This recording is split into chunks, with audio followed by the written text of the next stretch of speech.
Hello, hello. So I thought I was done because I recorded my part one word, which was an hour and a half long, and then I recorded the Lord had me. I had a shower, and then the Lord had me record a part two word, a follow up to that part one, which was an hour long. So the two messages I've already uploaded today were for basically 2.5 hours, okay, which was a lot. So I thought that was it, okay? So then I made dinner and I ate and I was laying in bed watching TV, relaxing, and the Lord gave me a song. So, and then He gave me a little more to the song. First the song, then a little more. And He's encouraging me to make this word, okay? Now, this is not normally my cup of tea. I have never ever done a song lyric message. I know that other prophetic voices have been led to, right? Especially in regards to the kingdom spouse. But I personally have not been. I mean, the Lord has given me songs, right? Prophetically, and specifically love songs, but He's never asked me to go all the way with making a message about it, right?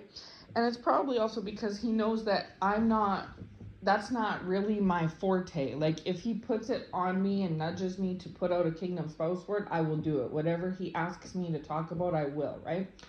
Just out of sheer obedience. But He knows that, like, I don't focus on a lot of kingdom spouse stuff on my channel typically, right? There's other channels that do that. So, anyways, last week, why this has prophetic background, okay, is because last week I was doing the dishes and cleaning the kitchen, and the Lord gave me this song, okay? The first time was last week. Now, He's given me this song in the past to do with the kingdom spouse, so this wasn't like a brand new song, right, that He's given me, but it's been a while since the Lord has had me have a like mushy romantic message in regards to the kingdom spouse. Typically, the kingdom spouse messages that I've been putting out on the channel when the Lord's led me to over the course of the last year or so have been more or less kind of negative, right? And He also hasn't been leading me to talk directly about the kingdom spouse very much over these last few in 2025 as He did in 2024. I made quite a few words about the kingdom spouse in 2024 and not as many in 2025. But typically when the Lord gives me a kingdom spouse word, me anyway, they usually involve a third party.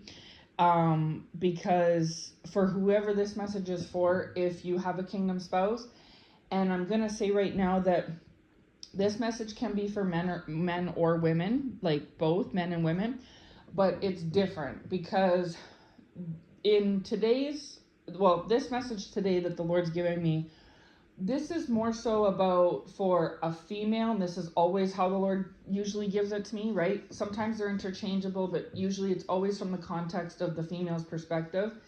But the Lord is always showing me a dynamic of where there's a female chosen one / God ordained spouse, them, right?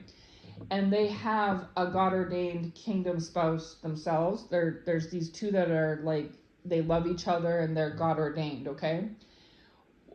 The male spouse is on the wrong path, or at least has been in the past all this time. And the female counterpart spouse is a chosen one and walks with the Lord, right? And so there's a difference between them where almost, if you want to say, like, in this context, this male kingdom spouse is kind of like rough around the edges, right? And I channeled this same kingdom spouse in my baby boy word. And now to get into it, I'm not saying this kingdom spouse has to be African American, okay? Maybe they are, but the Lord has given me a kingdom spouse message in regards to the same spouse in the past, and it was in the baby boy word, right? And it was based off the baby boy movie. And then now tonight, the Lord's brought back this prophetic song to me and asked me to make a word on it. And it is also connected to a movie, okay? This song comes from this movie soundtrack. This movie was a big hit, and this song was a big hit, and it was this song was the main song from this movie. Okay, I could be mistaken, but I think they recorded this song for this movie.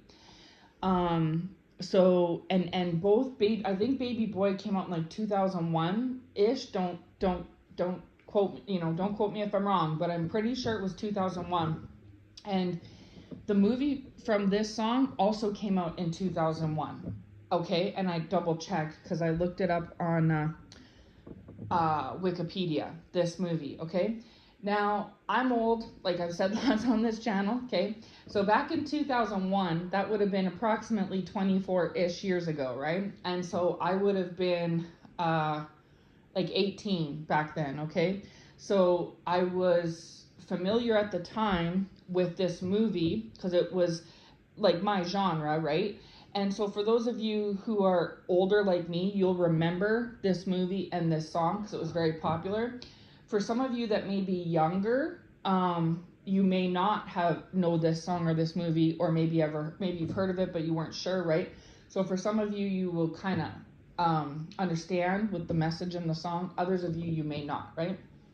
So with that being said, this message can be for men because this is from the context of a man missing a woman, okay? But the Lord was showing me specifically that this is even more so catered to a woman because a man is missing you. So whether you're a man missing a woman or you're a woman, there's a man missing you, okay? So do you see how it can be interchangeable? This message could be for men that check this message out pertaining to a woman that they love and miss and care about.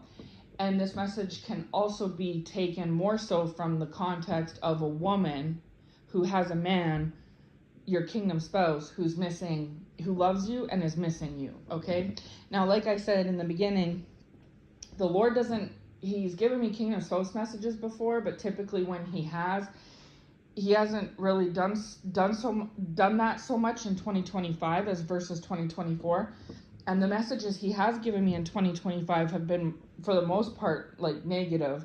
But if my past kingdom spouse messages have resonated for you, child of God, chosen one, for the females, for the ladies, if they have resonated for you, and whether you've checked out the past messages or not, if you're a chosen one that walks the right path with the Lord and you have a kingdom spouse partner who has walks the beaten path and like the rough around the edges path, then this message may be for you. And you all would be separated and have been separated for some time, okay? Because you're on the higher path and they're on the lower path, right? And you're kind of both walking two different walks of life, or at least you have been in the past, right? And if that resonates, like that's your situation, then this message would probably be for you, okay? So that is the background. So now, going back to what I was saying. So last week, I was cleaning the kitchen, and the Lord gave me this song. And this song is a song I know very well. It's a song I really like. And obviously this song is it's like over 20 years old, right? So it's definitely been played a lot over the last couple decades. And so I'm familiar with the song, and the Lord knows it. And so he's given it to me in the past, but a long time ago, like last year maybe, and it kind of went dead for a while, okay? But then, like I said, last week, I was cleaning the kitchen and the Lord brought this song to my forefront. And it wasn't just in passing, because sometimes, we just hum a song along, right? Maybe we heard it in passing and don't recall. But it wasn't like that. I knew that I hadn't heard this song in a long time. And this song is very, prophetic. It's not just a random, typical love song, right? And the way the Lord was showing it to me was like it was prophetic, and so it's different than anything else, but it wasn't strong enough at that day and time to make a word on it. And I've talked about this before in past messages where the Lord sometimes will put something on pause because he's developing it over time, right? He's having me chew on it. So it didn't go deeper or further than that, but the Lord did have me look the song up and play it. So I did do that. And it just confirmed what the Lord was highlighting to me, right? Because he had me originally watch the music video. and the music video has clips and scenes in the music video from the movie that it starred in, right? And so that at first was the first little taste that I had with this song in recent times. I thought, okay, Lord, like you're trying to say something here, right? But that's kind of where it got left. Then we fast forward to tonight. Like I said, this wasn't even on my mind at all. I put out the earlier messages already. I was relaxing, watching some TV, and the Lord played this song on me again. And so this was last week and then again this week, right? And the Lord was encouraging me even stronger this time than last week to go and listen to the words, but like this time not watch the music video and get distracted by the imagery, to look up the video with lyrics, because usually the video with lyrics on YouTube is no images, it's just like the words on the screen, right? And the Lord is trying to say, do you think that this pertains to the current like vibe of the kingdom spouse situation, given what the Lord has shown me in the past? So I was like, okay, Lord. So I entertain it, of course, right? Obedience is better than sacrifice. So I go and I look up the word, like the words, and I'm reading the words. And I was like, okay, yes, Lord. Like it sounds very like forlorn. Like whoever the singer is like very longing for somebody. And the Lord gave me the mood, is that's what this kingdom spouse is feeling at this time. So some of you men that walk with the Lord or come across this video, there could be a woman that you love and you're missing at this time, and you're thinking about them a lot. Maybe not, maybe yes, maybe not, I don't know, but that's what the Lord is saying, okay? For some of you women, it's a kingdom spouse that you have, and they know of you, you know of them. There could be a third party in the mix, like I've had messages on in the past. You all have been in separation, you're still in separation, right? And the Lord is letting you know through me that this kingdom spouse, if this resonates for you at this time, loves you and is missing you. Now, always in my past kingdom spouse words, the Lord has always revealed to me that this spouse loves you, okay? And that you are their God ordained. It doesn't matter if you're not with them, if you're alone or they're with someone else, or whatever the situation at the time is, or how it's been all this time. You and this person love each other, you have each other's heart, and you're supposed to be together, okay? But it hasn't happened because of more or less the fact that you all are on two different trajectories, the Lord is saying, two different paths, which have kind of separated you, right? And basically, like my past kingdom spouse words that I've always expressed is that you're on an elevated, higher path with the Lord, and they're kind of on the left-hand path, for lack of a better word, like, and they're rough around the edges, okay? And so that has kind of created differences between you both, okay? Plus, in a lot of cases, maybe not in every single one, but in the majority, there is a third party that is involved. Now, for you men, it could be that this female has the third party man, but the Lord was showing me that more so it's for you ladies, and this male kingdom spouse has a female third party, okay? So there's this third party wedge between you all. So these are like some of the biggest reasons why you all are not on the same page and you all are in separation, okay? Now, you've kind of just left things be what they are, right? And just rolled with the punches, so to speak. And maybe you've heard this from other prophetic voices, or maybe you haven't, but typically the Lord doesn't give me like a lovey-dovey message in regards to the kingdom spouse. Like I said, like other channels do. Usually he'll give me the nitty-gritty on the kingdom spouse, like the true facts, like the details, right? The truth, because the Lord knows that's what I specialize in, is just spitting the truth out, not sugarcoating anything, right? And so if you need like the lovey-dovey sugar-coated stuff, there's other places to get that from. But with me, the Lord leads me to give messages that are like cut and dry, right? And so that's why I say this isn't the first kingdom spouse message the Lord has given to me, but typically the kingdom spouse messages he has been giving me up to this point have been more so negative, and they were more frequent in 2024 than in 2025. And that if the Lord does want to put out a sugar-coated lovey-dovey message, I'm probably not the prophetic voice he's going to tap on to do it, right? He'll find somebody else on YouTube or TikTok to do it. And they do, right? On a regular basis. So I say all this to say that when because of that, when the Lord is having me take time out and he nudges me not once but twice, last week and this week with the same song, and then tonight pushes me further to go and look up on Wikipedia the movie, to get the information ready, which I have it already right here for you all. I'm just getting to it. To check out the video last week with the music video and the images, this week with the words. Like, he's trying to say something, you know what I mean? This isn't just some run-of-the-mill top of the matter thing. Like, he's really, there's a point here, you know, because he wouldn't do all this if there wasn't. And so I even ran it back to Lord. I said, Lord, are you sure? Are you sure? And I was like, you want? And he's like, yes, like he's nudging me right along. So I'm like, okay, like he wouldn't let me rest until I did this. He was making me restless until I did this, okay?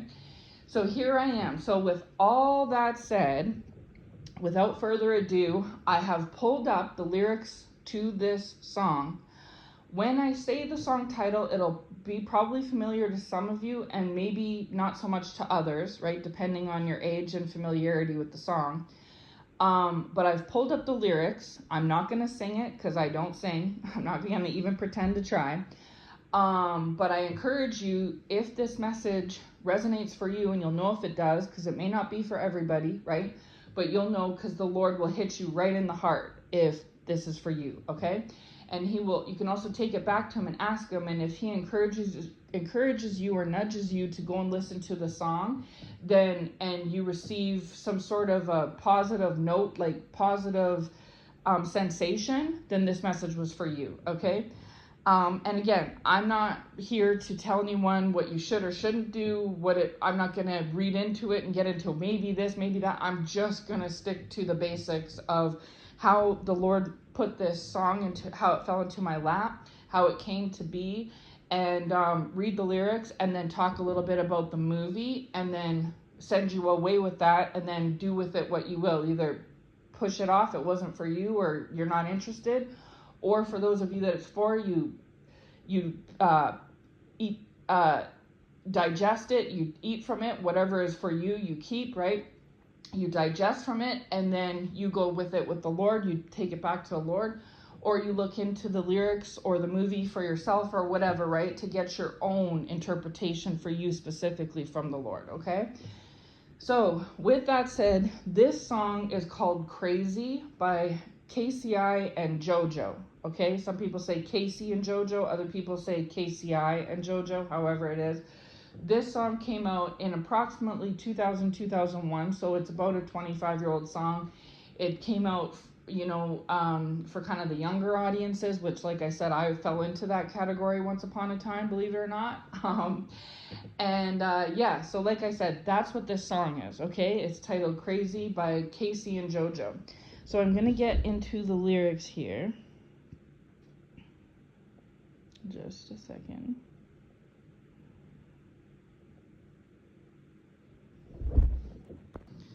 Okay, so it says, see, baby, I apologize for all the things that I've done. See, I know that I've been a fool for far too long. And baby, you don't have to go and run away. Just come back to Papa. Please, baby, won't you stay? If you really love me, then why are you leaving me? I can't think about this crazy day. I lose sleep just to daydream about you, baby. I'm going crazy, just thinking about you lately. I'm going crazy, just thinking about you, baby. I don't know what to do.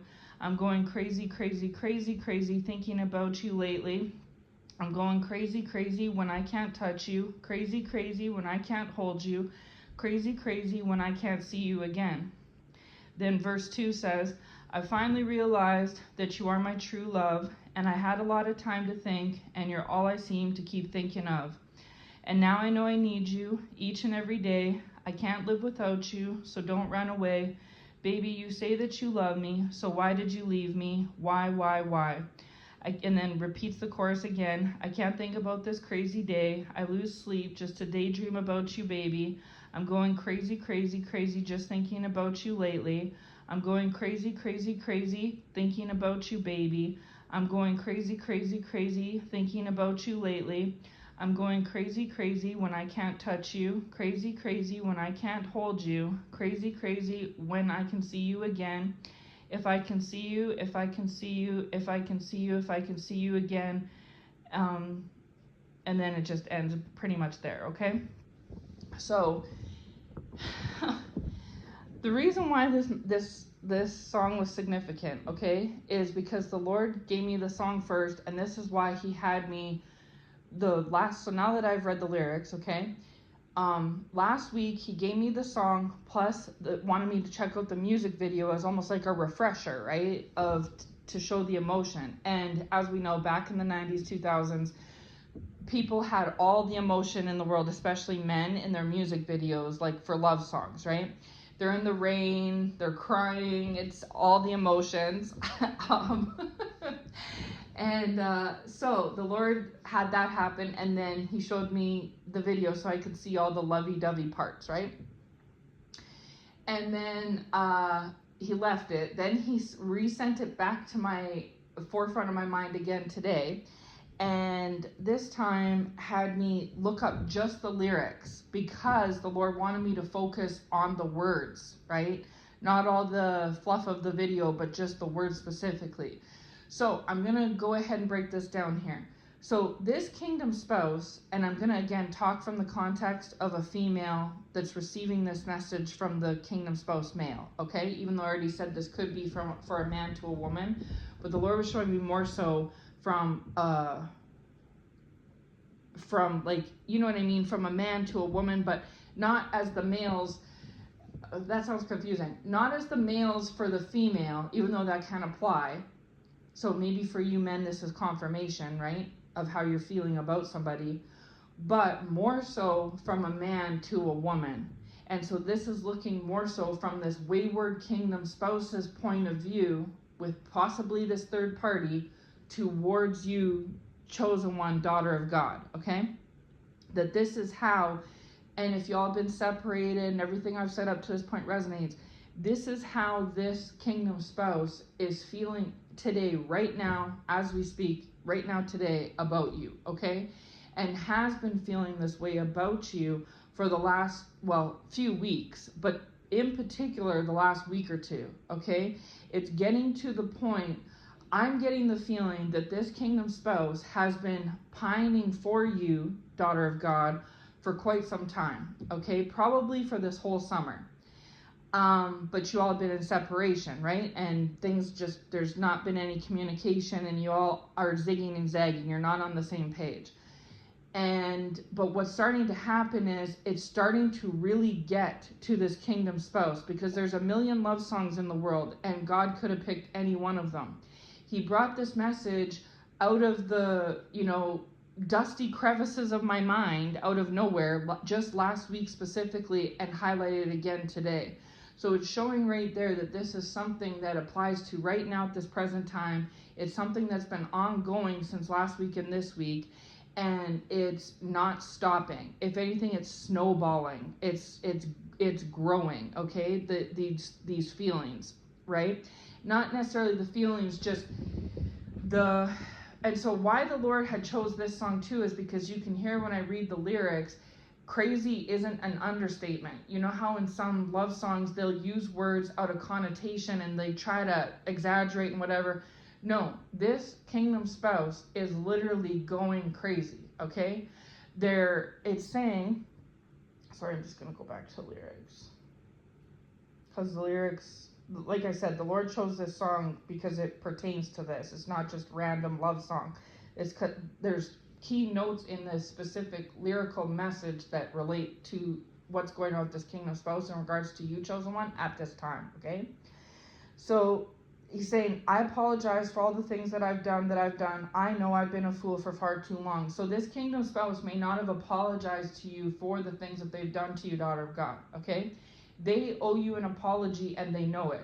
They haven't maybe formally done it yet, or if they have done it, it wasn't good enough. It was just off, like, sorry, But deep down inside, tortured. The Lord just said tortured. The Lord is torturing this kingdom spouse purposely because of the things that this kingdom spouse has done to you, okay? their conscience, their guilt is eating them alive, okay? It's literally making them go crazy to where they're struggling to focus on other things. Maybe they're not sleeping right, eating right. They can't entertain this third party properly because it's started to, the Lord is saying snowball and spiral, snowball and spiral. So the distance and the separation and the things that they've done is snowballing and piling up, and it's getting harder and harder to just ignore and slough off and push away, okay? And that's because the Lord, not you, not the spouse, the Lord is doing this intentionally to this spouse because of what the spouse did, like various things they may have done. They were in the wrong and they owe you an apology, and they know it, and they know that they're the reason, and so is this third party, and foolish mistakes and stuff that caused this distance between you all. And in the past, they used to just brush you off or blame you or things like this, or tell themselves it's not that bad or whatever it may be. But the Lord has caused it to start to snowball. And we know with a snowball, it starts out small, and the more you roll it, the bigger and bigger it gets, right? And it's starting to cause this spouse to spiral. And this third party is aware of this. Some cases, some may not be, but in the majority, they're aware of this. And they are retaliating against you with black magic and other things, because they think that you're doing something to make this kingdom spouse feel this way. But the thing of it is that the Lord's protecting you and defending you from this third party and their little counterattack, and also keeping this kingdom spouse in a vice. The Lord is saying that the Lord has this spouse in a vice, where this spouse can't really, carry on with business as usual anymore. And this third party is picking it up, and they're trying to do whatever they can to try to change this up and fix it and remove this and whatever they can do. And it's not working. And so they're going double time. There's just turmoil. The Lord is showing me, this spouse is in turmoil over you, and this third party is in turmoil over this spouse, okay? And the spouse used to blame you in the past, thinking that it was something about you or from you that was causing this kingdom spouse to feel this way, right? And this third party was putting it in the spouse's head, but it wasn't you, and it's never been you. It's always been the Lord doing it, right? Because the Lord knows that this kingdom spouse is in the wrong through and through. And the Lord was gracious in the spring and summer to kind of let this spouse carry on through it, trudge through it, right?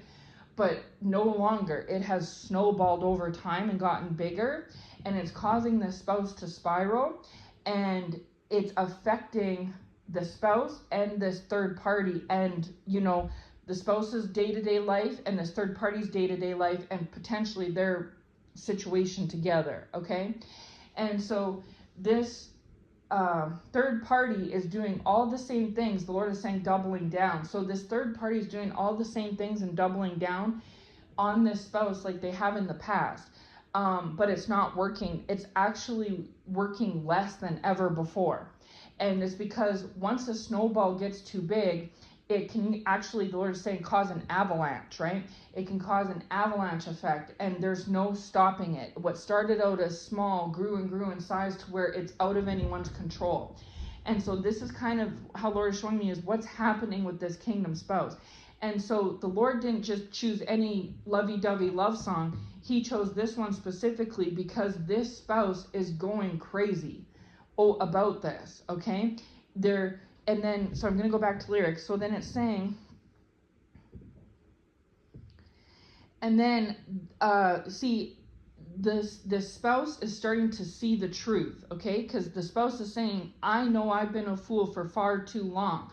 So this is acknowledging, okay, it's me. I've been a fool, and I've been a fool for far too long. It's not you, it's me, right? And I can't run away from it anymore. I can't push it off on other things and on you and project. I have to admit, I have to call a spade a spade. I've been a fool for far too long. And I apologize, because the guilt is getting to where the spouse will have no choice but to apologize. This could be days, weeks, months, but this is where the Lord has this spouse, okay? And then you don't have to, and baby, you don't have to go and run away. Just come back to Papa. Please, baby, baby, won't you stay? Okay? So it's basically, you can hear the longing, right? There's longing in these lyrics. And that's why the Lord showed me the video the first round, is because in the video, he's like very emotional and vulnerable in the video, in the music video, right, for this song. And then in the lyrics, when you hear them singing and you read it for yourself, you can hear the like sadness and grief and guilt and sorrow and remorse in this kingdom spouse's voice, right? Like not voice, but in this message, like this is what the spouse is feeling, right?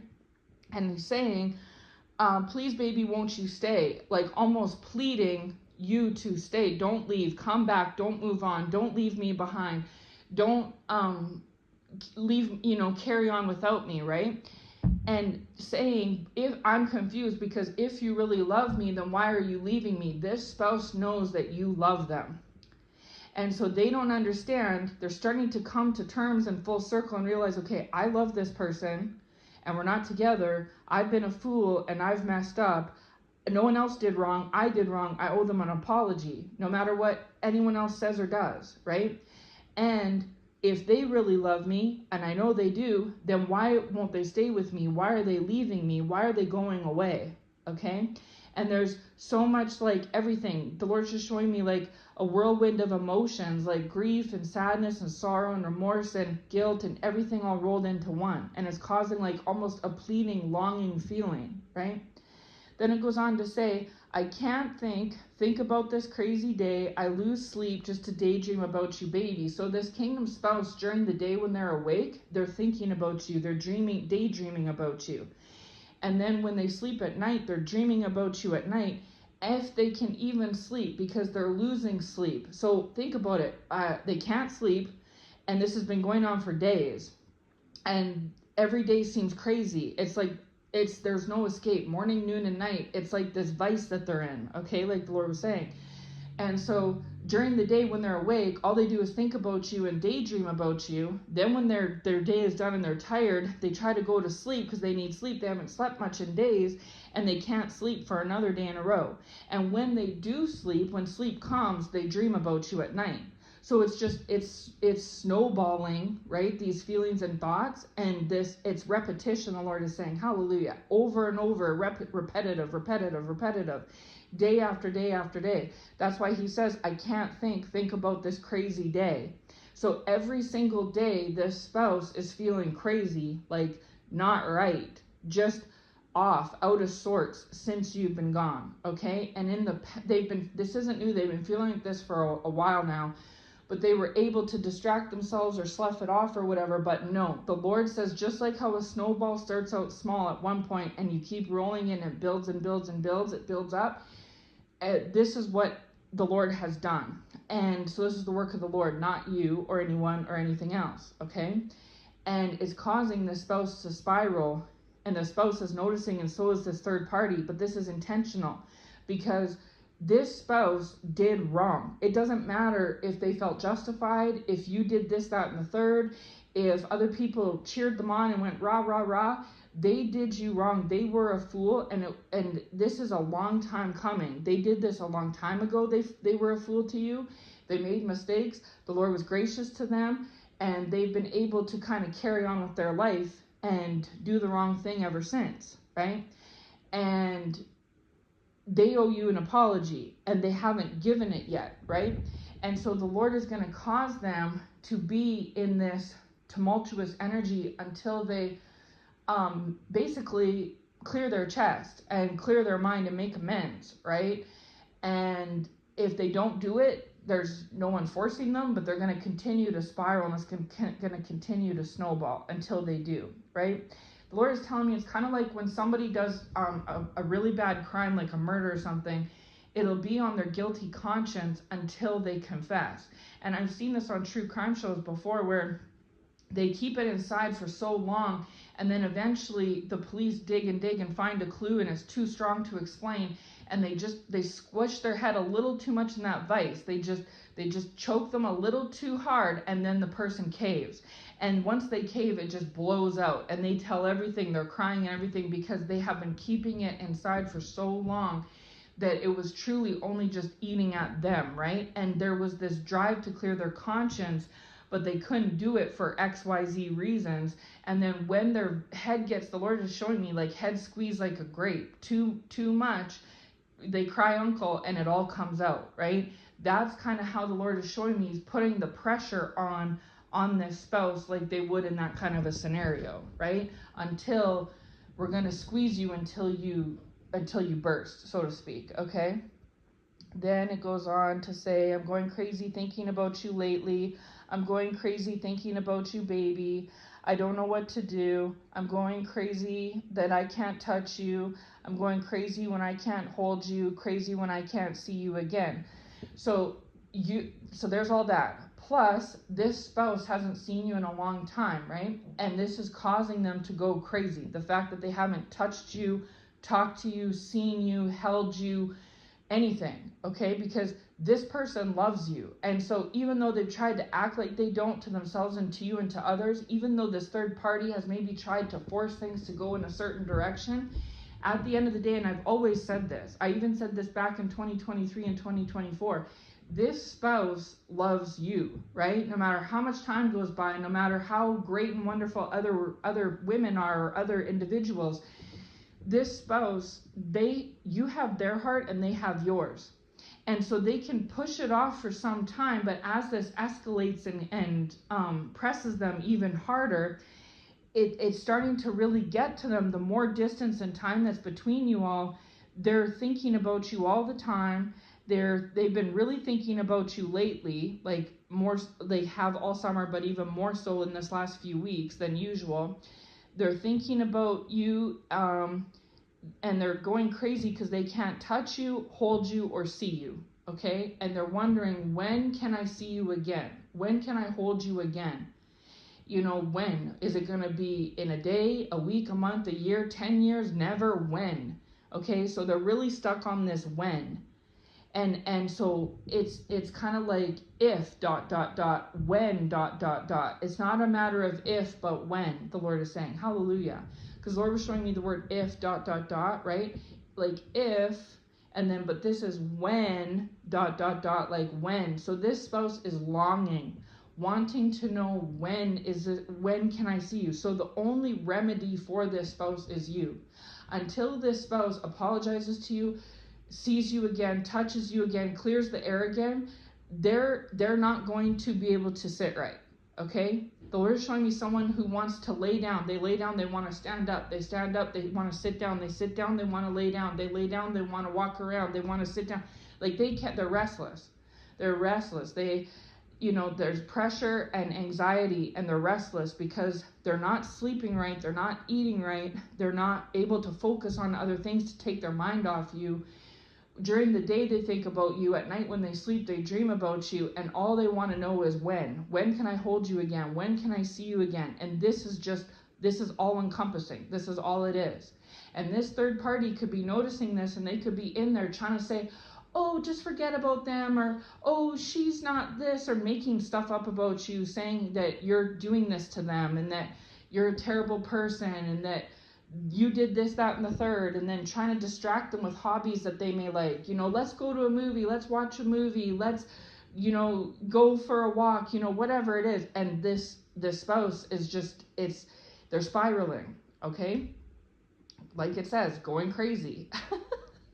This is why I said there's many love songs out there. But the Lord is showing this one to me specifically, and this one must have specific messaging meaning, because this song is 25 years old. And the Lord is bringing this one directly, okay? Then we go on to verse 2. I finally realized that you are my true love, and I had a lot of time to think, and you're all I seem to keep thinking of. And now I know I need you each and every day. I can't live without you, so don't run away. Baby, you say that you love me, so why did you leave me? So it doesn't say, why are you leaving me? It says, why did you leave me? So meaning like this has already happened in the past. And so this is somebody who's already been left already, It's already happened, and they're still pining on it. They're still lingering on it, okay? And so this is where this spouse is at. And it's maybe perhaps in some of y'all's cases, it's been months. Maybe it's been months since you had a proper conversation with this person or saw them or held them or anything, and they're still like caught up on it.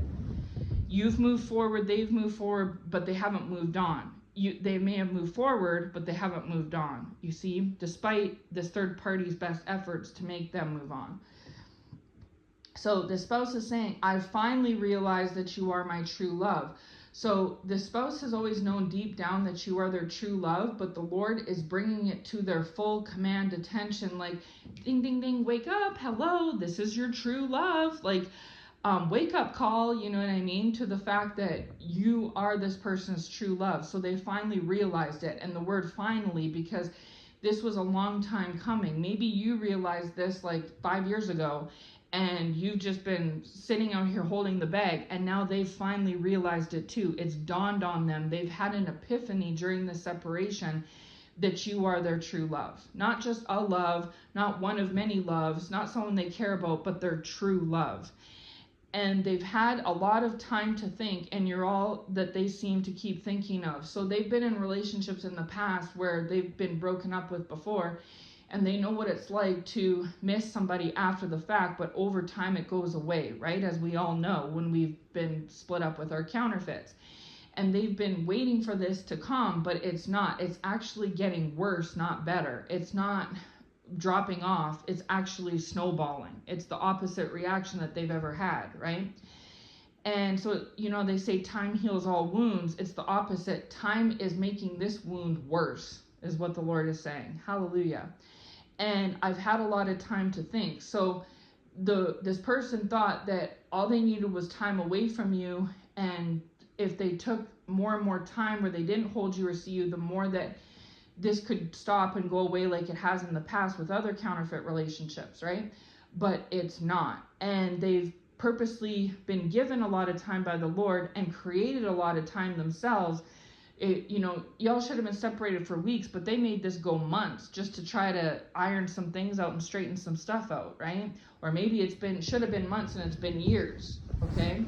So this person, the spouse, has been given a lot of time to think and be left alone with their thoughts, and they find that that's actually done them a disservice, because the more time that they've had away from you and on their own and to think has actually just caused them to spiral and dig themselves deeper into this longing when it comes to you, okay?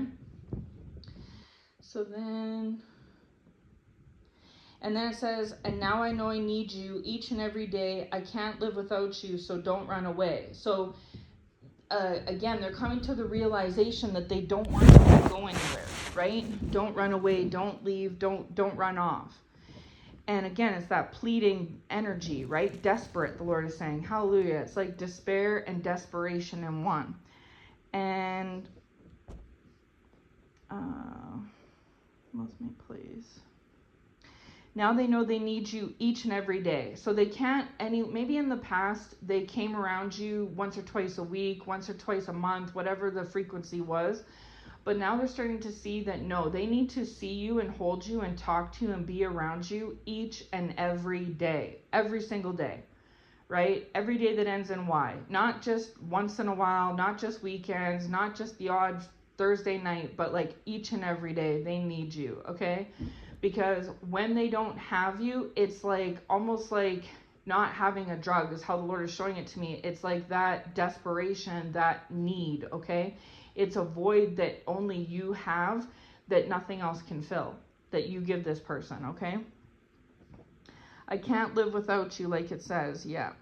And then repeating again, baby, you say that you love me, so why did you leave me? So again, they've asked this twice in the song. They're really wondering and curious, why, if you love me, did you leave me? Why aren't you with me? Because in their mind, when you love somebody, you stay with them, you don't leave them. It only makes sense, right? But they're starting to realize that you love them, you do, but you left them because they love you, you know it and they know it, and they were leaving you first.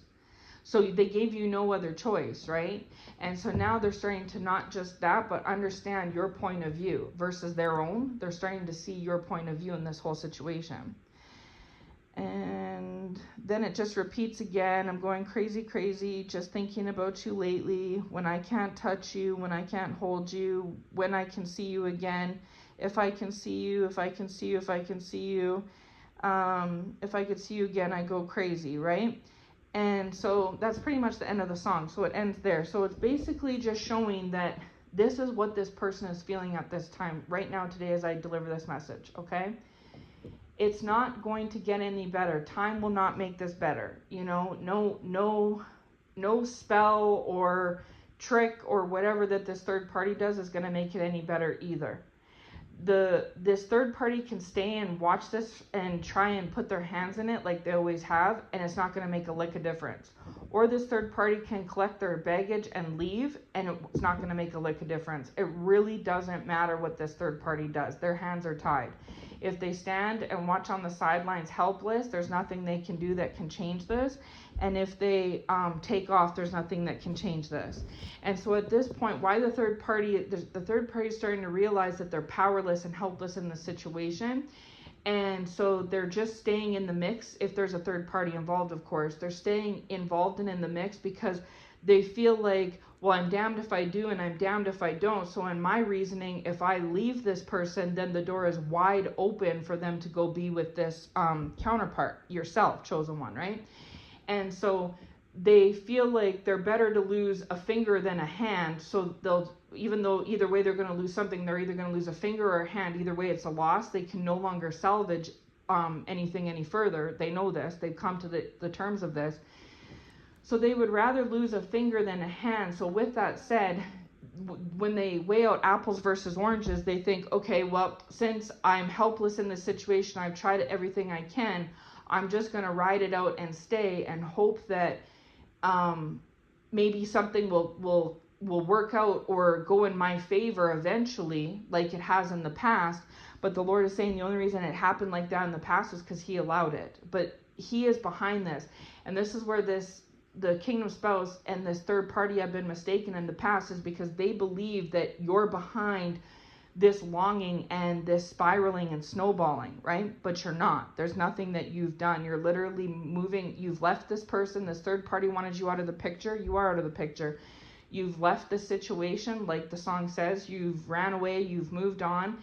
And any longing or guilt or despair or grief or sadness or anything that this spouse is feeling after the fact is simply the Lord putting it on this person because of what they've done, right? Because they've been a fool. And, you know, it's going back to like the whole karma thing. You get what you give, right? So if you put out bad, you're going to receive bad. If you put out good, you're going to receive good. And so because this spouse put out bad in your direction in the past, chosen one, they're now receiving now, like they say, karma never forgets an address, right? They're receiving the blowback from that. And they thought that they were just going to ride off in the sunset scot-free.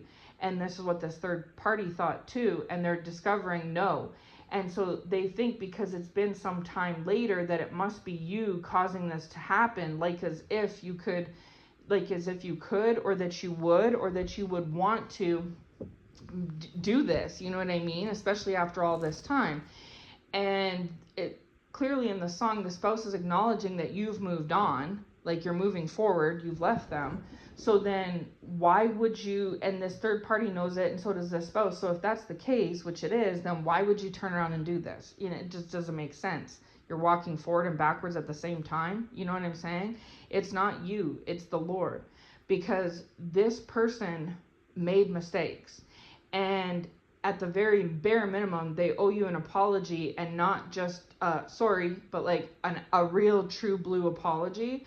And until they do, this is going to sit right in the middle of their chest. The Lord is saying this is sitting right in the middle of their chest, and it's going to sit there, period. It doesn't matter if they're alone. It doesn't matter if they're with this third party. It doesn't matter if they're with 10, 15 beautiful females, if they're with friends, if they're at work, if they're, have drank every bottle of liquor at the bar. It doesn't matter what they do. This is sitting right on their chest. And they're betwixt and between, because they can't sleep. When they're awake, they think about you. When they are asleep, they dream about you. and they're longing for you, and it's an itch that this third party can't scratch, and neither can anything else, right?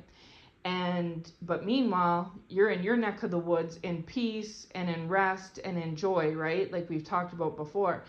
And this is what is causing this third party to go berserk, because they're like, why is this person so calm, cool? Why is this chosen one so calm, cool, and collected? And the spouse is like spiraling, and nothing I do is working. And they're even trying to double and triple down on old methods, but it's not reaping any effects.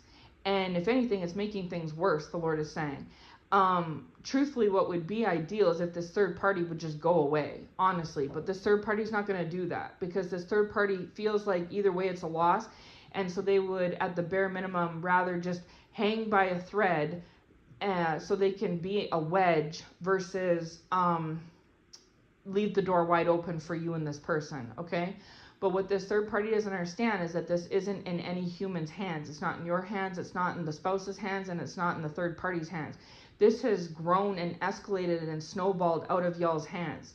This is now in the Lord's hands, and so he has always decided and will continue to decide what's going to happen and what the outcome will be. And in a lot of the cases, it's not a matter of if, but when this third party and this spouse are done. And the Lord is saying they have been very rocky and been split up several times, right? But what keeps this third party going is you. They don't want you to be with this spouse, or the spouse to reveal their true feelings to you, or to show up to you emotional or vulnerable, like in the music video or in the lyrics, revealing the truth. They want this spouse to maintain this like stone cold facade. But that is wearing thin. That's what they've always done, and the Lord may have allowed it in the past, but he's not allowing it for much longer, okay? Their resolve is wearing, the Lord is saying. The resolve is wearing. So now that I've talked about the song, I'm going to get into the movie. So that song was the key song on the soundtrack from the movie Save the Last Dance, okay? Save the Last Dance came out in 2001. It was a big movie. It was a big hit movie, right? And so if you've seen it before, then just like the song, it'll be familiar to you, right? But for those of you that maybe have not, I encourage you, just like with the song, look it up yourself if you're led to do so, and see what messages the Lord has for you, right? And what kind of you pick up from it pertaining to your individual situation. But I have seen this movie, but I'll admit I have not seen this movie in a good, 15, 20 years. It's been a long time since I watched this movie. And I believe I've only seen it maybe twice. So it is vaguely familiar to me, right? But it is an older movie, and it came out quite a long time ago. And like I said, I haven't been thinking about this song or this movie ever recently. This is just brand new. Other than when the Lord gave me the song the last week, but I thought it was just in random passing and maybe meant this, that, or the third. And now here we are the next week after the fact, and he's given me all this. Okay, so yeah. So now I just looked it up on Wikipedia, Save the Last Dance, because it talks about like the plot and the details and stuff. So I'll read a little bit about it. So it's saying, Save the Last Dance is a 2001 American dance film produced by MTV Films, directed by Thomas Carter, and distributed by Paramount Pictures. The film stars Julia Stiles and Sean Patrick Thomas as a teenage interracial couple in Chicago who work together to help Stiles' character train for a Juilliard School dance audition. Released theatrically in the United States on January 12, 2001, the film received mixed reviews from critics. It was a box office success and grossed $131 million worldwide, blah, blah, blah. Okay, so that's like the backstory on it. Then I click on plot, and it goes on to talk about the first part. So I'm going to get to the part that the Lord showed. This part of the breakdown of the movie is kind of long, but there's 2 paragraphs right in the middle that the Lord highlighted to me specifically that he wants me to speak about, okay? So it's right here. So Chanel, I think it's Chanel. Chanel invites Sarah to a dance club called Steps, where she has her first experience dancing to hip-hop rhythms. At Steps, she dances with Derek, Chanel's brother. Derek is studious and responsible, something rare in his community. He dreams of attending Georgetown University and eventually becoming a pediatrician. Derek likes Sarah and decides to help her develop her dancing abilities by incorporating more hip-hop into her style. Derek takes a reluctant Sarah to the Joffrey Ballet, and afterwards she confides in him about her mother and her dreams. Later, they return to the club and amaze others with their dancing. Now, this is the part, okay? While they are performing, Derek's ex-girlfriend Nikki rudely interrupts them and begins dancing with Derek, making Sarah retreat to the bar. Malachi comes over to Sarah and insults her by saying there's no point in her trying to be with Derek.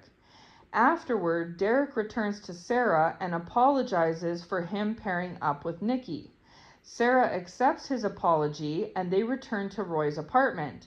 Having achieved his dream of being accepted into Georgetown, Derek convinces Sarah to follow her dreams of Juilliard and they eventually begin a romantic relationship.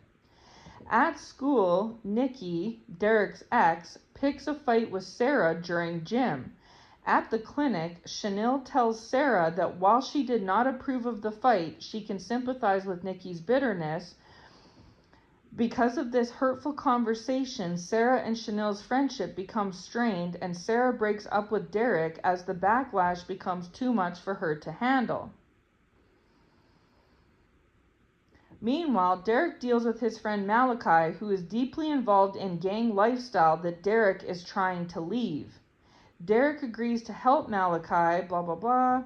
And then after learning what Chanel said to Sarah, Derek angrily confronts her about it and explains that he dumped Nikki because she cheated on him. Remorseful, Chanel admits that what she did was wrong and she apologizes. She also tells Derek that Sarah did not want to break up with him, but her words hurt Sarah to the point of her feeling forced to. Then, blah, blah, blah.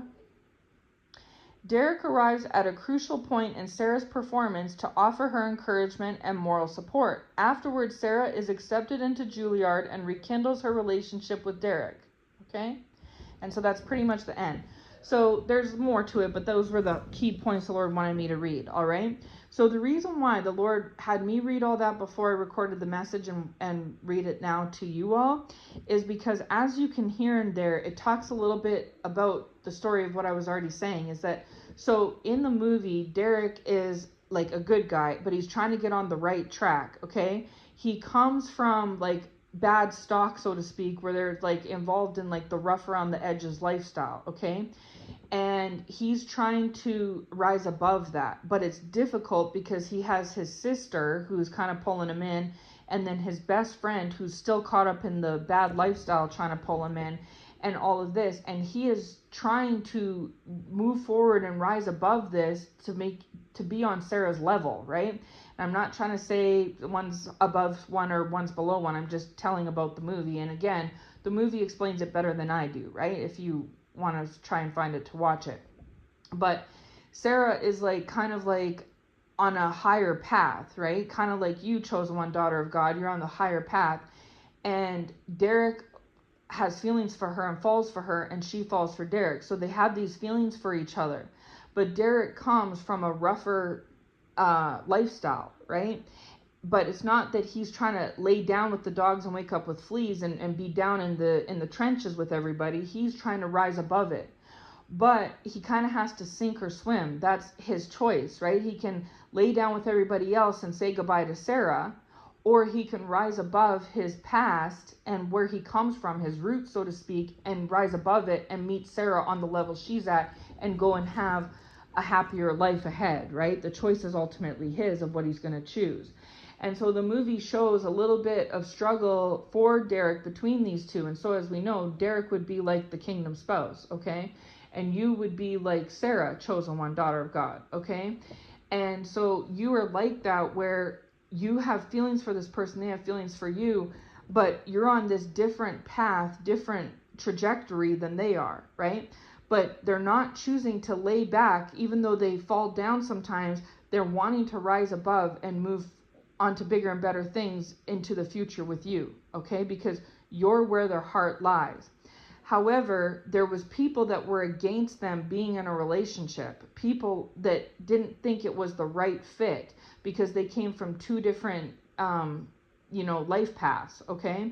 And so in the movie, Derek has his friends, these gang friends, and this best friend Malachi trying to pull him away from Sarah and bring him back down, okay? Not letting him rise above. And then even his sister was kind of doing that a bit too, okay? Then they thought that he would be a better suited fit for Nikki, his ex-girlfriend. So this third party for you ladies, okay, that could be involved with this kingdom spouse, in a lot of y'all's cases, it's this kingdom spouse's ex that's this third party, okay? And so this could have been someone that they dated after meeting you or before you, right? Or maybe they were on and off with and have a history with. It could be someone they have a history with. But who Derek's true love is Sarah, and who really has his heart is Sarah, despite whatever background or history that Derek had once upon a time with this Nikki, okay? But as the synopsis here is reading to say, it's saying, while they are performing, Derek's ex-girlfriend Nikki rudely interrupts them and begins dancing with Derek, making Sarah retreat to the bar. So that part pertains because, and it coincides with the song, right? So this third party, which is most likely an ex, has interrupted rudely between you and this spouse in the past, okay? And the thing is, they were already done and over. They either were completely done and over or on the rocks. But this spouse doesn't feel for their ex the way they feel for you, just like how Derek maybe had feelings and a history with Nikki once, but now that he's met Sarah, that's what he really wants, right? But whenever Sarah and Derek try to get close and, kindle what they have, this Nikki or this best friend, like other outside sources, come and intervene and interrupt, usually to bring Derek away, aka your kingdom spouse, to pull your kingdom spouse away from you and drag this spouse back down to a lower life path than what they want to have and could have with you, okay? And it's because they feel that this is better for them. This is but Derek, this is your best friend, this is your sister, this is your ex, you all have history together, you've known us since childhood, like it's things like that, where it's Derek's free will, but Derek doesn't want to stay held back. He really, his free will truly has feelings for Sarah and wants to move forward with her, right? And have a better life for himself. It's these other sources that are trying to cause a wedge and make him fall backwards because they think that this is what's best for him. Not Sarah, but them, okay? But if you watch the movie, you can see that they're not what's best for him. Sarah knows it, he knows it, and even they know it deep down, but they feel like this is more his speed, like more his style. This better suits him than she does. It's a better fit, okay? And then it causes Sarah to leave. She retreats, she leaves, because Sarah's not about to fight Nikki. She's not about to go and get in Derek's face. She's not about to cause a controversy. She's just going to leave and leave them to it, okay? And this is probably very much so what you've done, Chosen One, is that you've just retreated, and hence why the song says, don't run away. Why'd you run away? Why, if you love me, why are you leaving? And it's because, Derek didn't give Sarah much choice, did he? Now, obviously, he didn't ask Nikki to come and interrupt. She did that on her own. But you'll see in the movie that Derek doesn't necessarily set Nikki straight properly from the get-go like he should have, okay?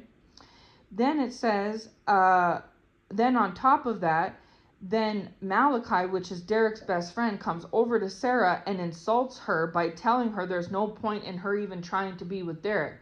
So the same thing, that's the ex, right? Now, this spouse could have had best friends or good friends of theirs that have went and insulted you to this spouse and trying to discredit you and make it seem like there's no point in you even being with her, bro. Like, just leave her. She's not your style. She's not your speed. Y'all don't have anything in common. Putting a negative bug in this spouse's ear and or your ear, okay? But then afterward, Derek returns to Sarah and apologizes for what happened with Nikki, okay? Sarah accepts his apology, and then they return to Roy's apartment. So after this like drama schmozzle at the steps, then Derek goes on his own to apologize to Sarah because he does care for her and got caught up in the situation.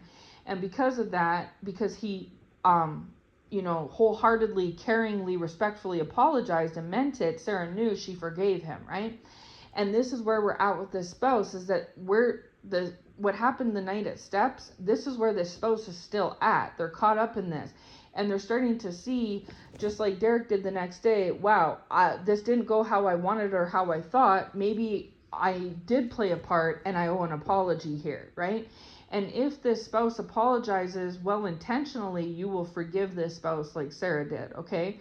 But the spouse hasn't apologized because this ex or this third party, whatever it may be, and this best friend, aka friends, are causing this spouse to stay caught up in thinking these negative things in regards to you, right? And so because of that, the Lord is causing this snowballing and spiraling to happen and making the spouse go crazy until they clear their chest. It's sitting on their chest until they clear it, right? Clear their conscience. Then it says that then this Nikki ex-girlfriend, still not done, she picks a fight with Sarah, and then the sister, who's Sarah's friend, gets in on it too. So it could be that this spouse has a sister who also is familiar with this ex third party. Whether they like them or not, or on their side or not, is irrelevant. Your spouse could have a sister, but it could just be any relative, a cousin or a mother or something, or an auntie or whatever. But in this movie story, it's a sister that has more familiarity with the ex Nikki and Derek as being the couple. So perhaps is more aware of the history that this spouse has had in the past with this third party ex, who continues to rudely interrupt, right? And butt in where they don't belong, just like in the movie. And so then it says that the sister tells Sarah that while she does not approve of the fight, she can sympathize with Nikki's bitterness, and goes on to agree with what Nikki's trying to say.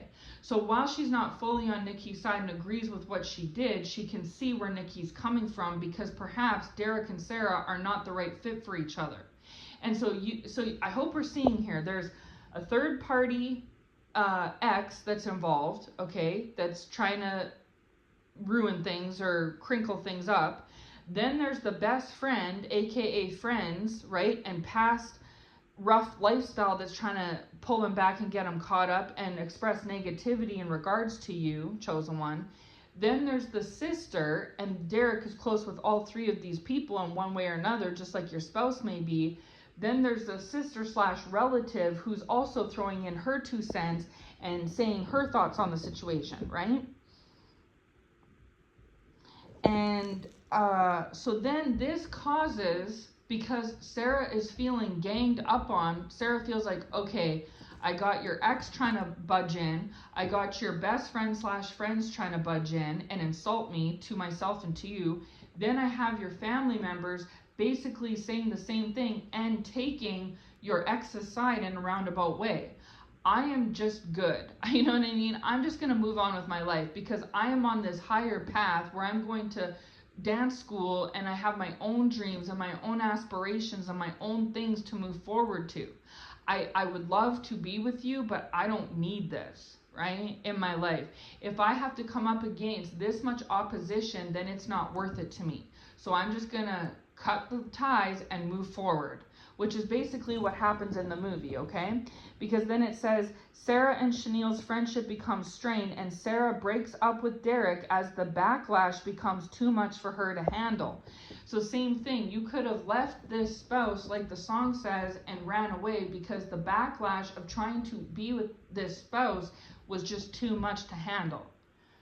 And it's not because you don't love or care about this spouse, because you do, but you're not about to go toe to toe with ex, with friend, with sister, family member, with relative, right? So that may have been how you felt, right? And then it goes on to say that, then it's saying that Derek basically, it comes to a crossroads where he has to decide, I either stay back and hold back and I lose Sarah and she moves forward into bigger and better things without me, or I set the story straight. It comes to a decision where this Derek moves forward or sits back. These are the choices, okay?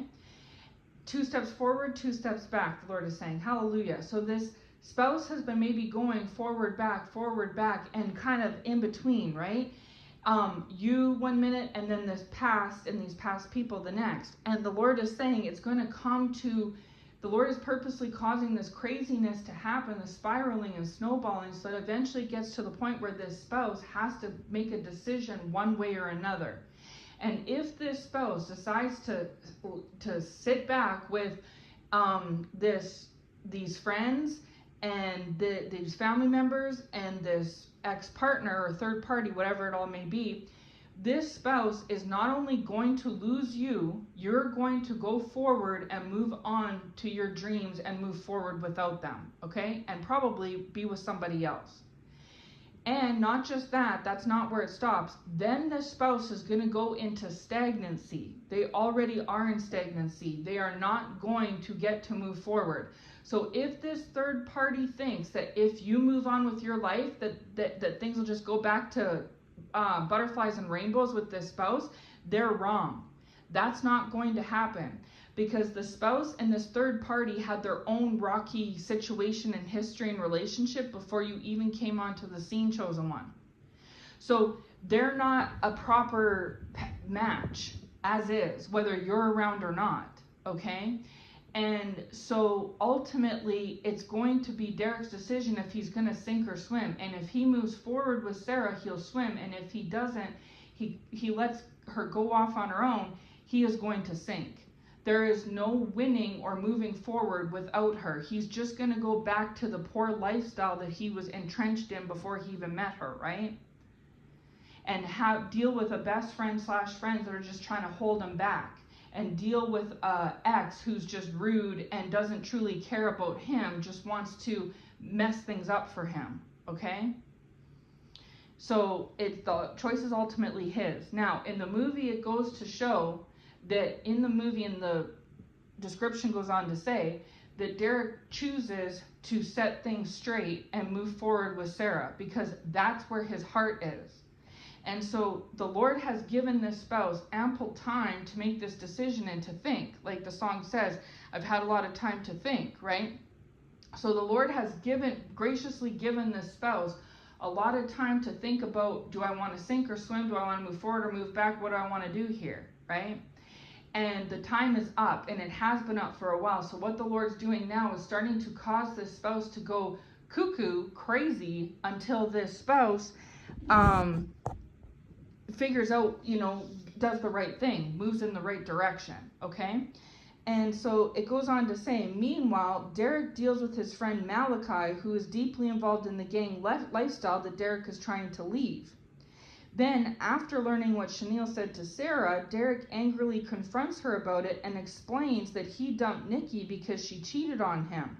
So this ex-spouse, this ex-partner, could be an ex-spouse, possibly, right? Maybe, but this ex-party, this third-party ex-partner, whatever they are, they could have cheated on your spouse, your kingdom spouse, when they were together. Okay, amongst other things, because obviously, as you see in the movie, this Nikki has a lot of issues, and so could this third party.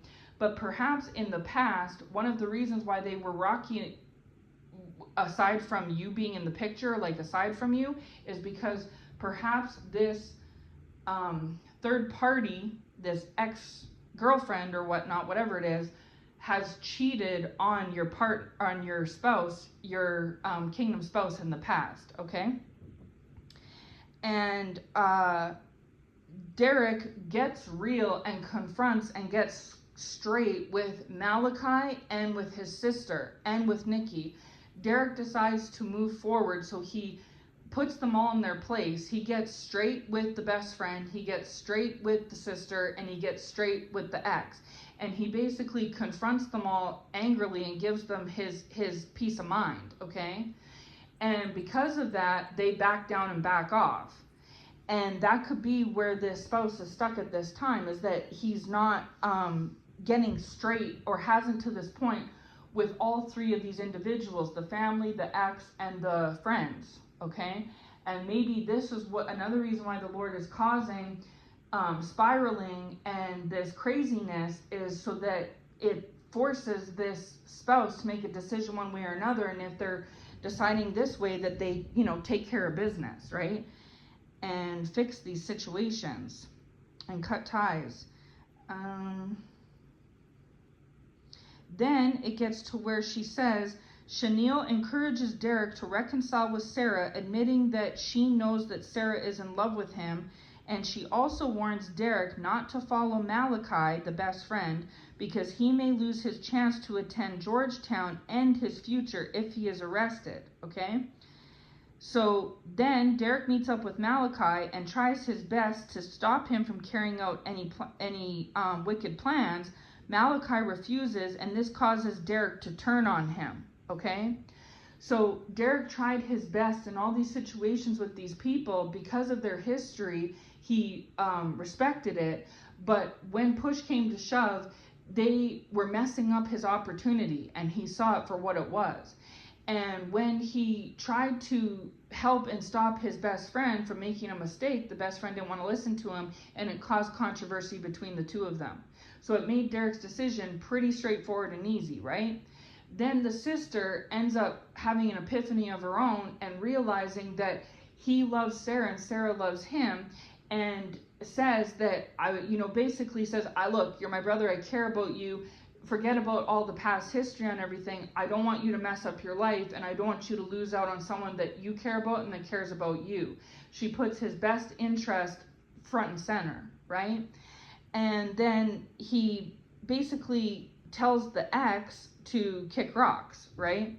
Because she's messing up his situation with Sarah. And they were broken up already to begin with before he met Sarah. He knows she's only doing this to, same thing goes, ruin his opportunity.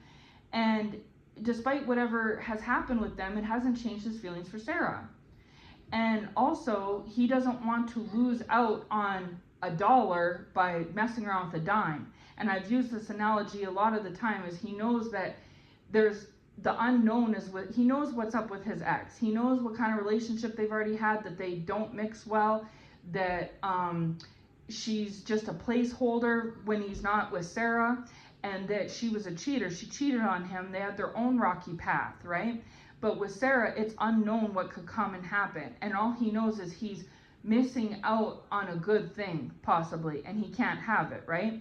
But he has to nip these things in the bud, this relative, this best friend, and this ex, and he does that. He makes the decision to do that. And then Derek arrives and watches Sarah's performance. So he missed the first half, but he saw the last half, and he offers her encouragement and support.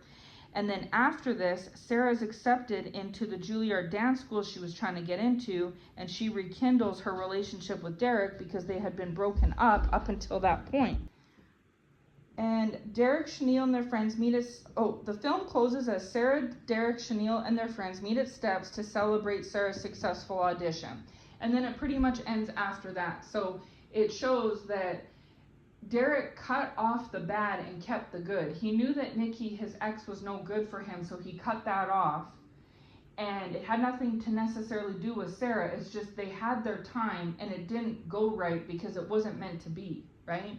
And he knew that Nikki was only interjecting herself because of her trying to stop him from having an opportunity to move forward. And jealousy and things like that, right? Which is all negative. That's nothing positive in that.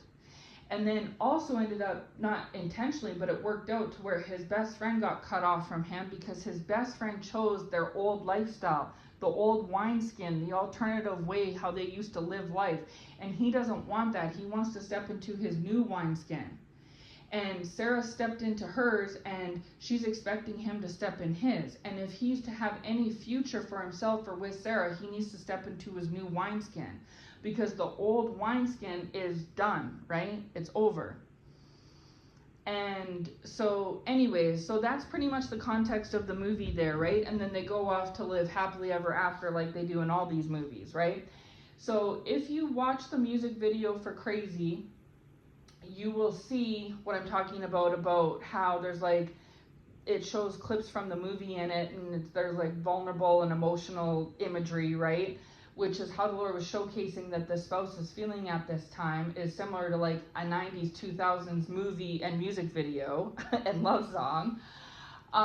So they're all up in their emotions at this time, and this ex-partner / third party is aware of it, okay?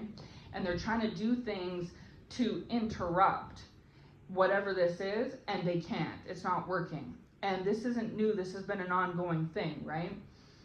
And it's going to come down to the spouse to decide which road they're going to take and which path is best for them. They already know the old path, what the old path brings them, because they lived that lifestyle before they met you, and they know that if they want you, and they know that to pursue you and move forward with you requires cutting these things off and leaving them behind, right? And so it's up to the spouse of what they're going to do. They have the free will choice, just like Derek did in the movie. However, like I said in my earlier word today, if the spouse chooses to not move forward and walk into their new wineskin and stay in the old wineskin, they're going to be stuck in a place of stagnancy, and they're not going to be able to move forward with anyone or anything. And they'll basically just be going around in circles while you move forward with your life. And they'll always be in a sense of guilt, remorse, and regret, right? But the Lord is squeezing them more and more every day as time's going by until they basically confess, like put their heart on their sleeve, right? And it's going to eat away at them until they do, okay? But for the time being, they miss you. It's getting to them how long it's been since they've seen you, since they've touched you, since they've been on the same page with you, right? All they see and remember lately is this separation and being divided, right? And it's causing a sense of longing about them that is for you and only you, and that nothing else can satisfy, an itch that no one or anything else can scratch. So anyways, I'm going to leave this message here. Again, it's almost an hour and a half. These messages are so long today. Like, the Lord really has me working overtime, okay? But I know that this message is for somebody. If it's not, maybe it's just for one person, or it's for several, right? But the Lord will lead the right ones to it, and it's right in perfect timing, those who this message is for. And again, this may not be for everybody, like a lot of my Kingdom Spouse words are. Just take it if it resonates for you, and take the parts that apply for you, right?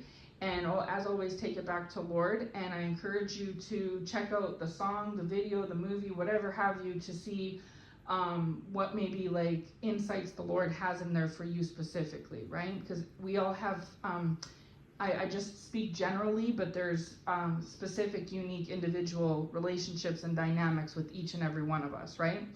So anyways, I'm going to leave this here. I hope this finds you well. Take care, and God bless.